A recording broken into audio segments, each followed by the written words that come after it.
March the 25th.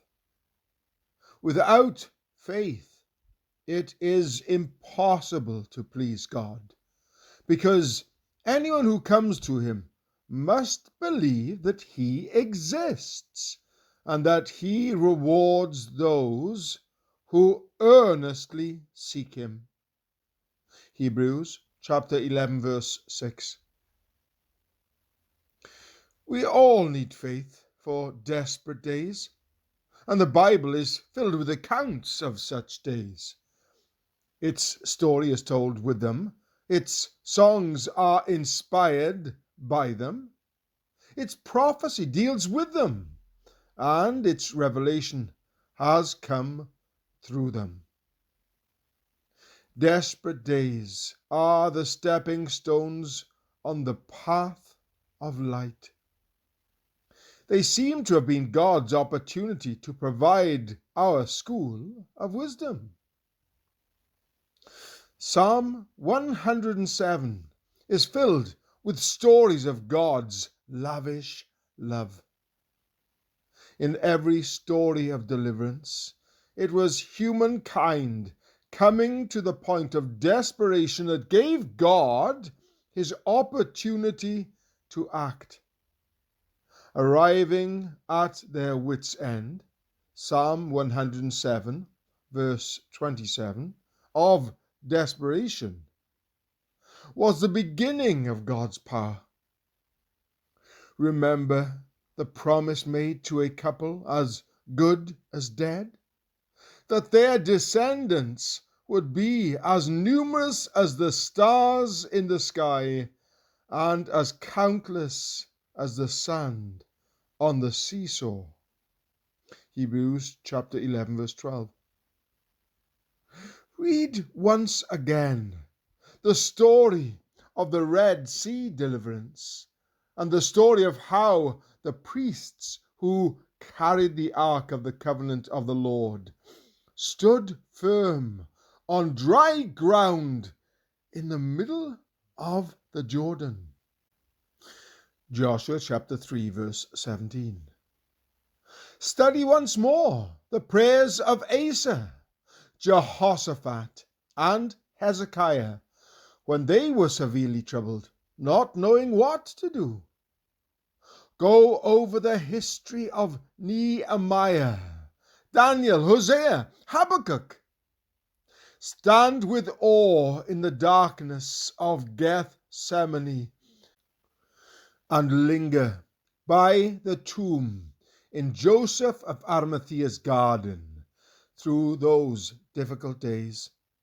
Call to account the witnesses of the early church and ask the apostles to relate the story of their desperate days. Desperation is better than despair. Remember, our faith did not create our desperate days.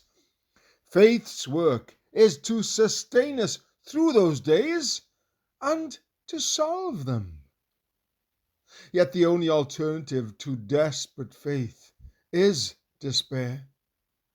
Faith holds on and prevails.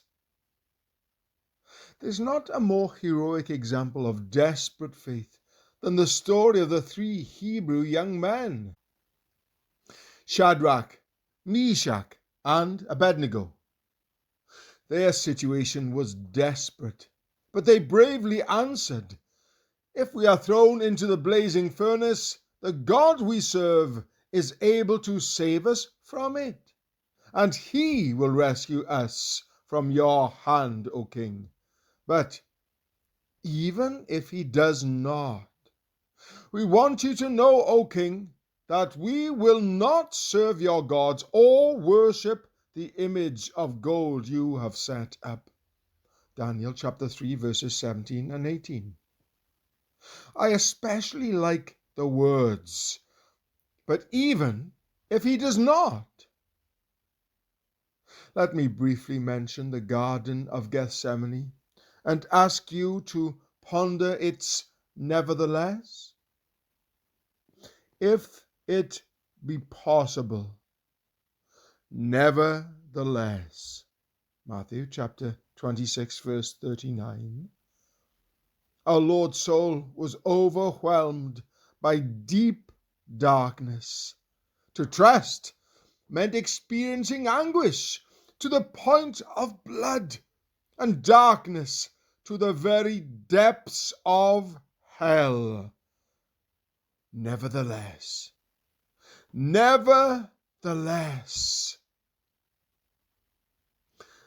Find a hymnal and sing your favorite hymn of desperate faith. S. Chadwick. When obstacles and trials seem like prison walls to be, I do the little I can do and leave the rest to thee. And when there seems no chance, no change from grief can set me free, hope finds its strength in helplessness and calmly waits for thee.